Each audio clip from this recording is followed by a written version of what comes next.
Yəqin ki düşünürsən, ta gəlmişəm özümə. Hətta əhsən deyirsən, məndə olan dözümə. Yəqin düşünürsən ki, nə var başa qatmağa.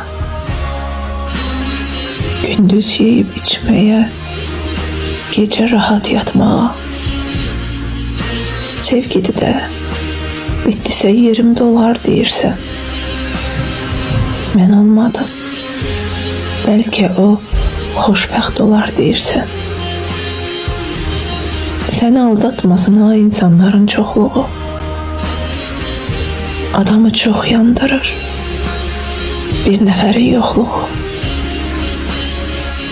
Adamı çox yandırır bir nəfərin yoxluğu.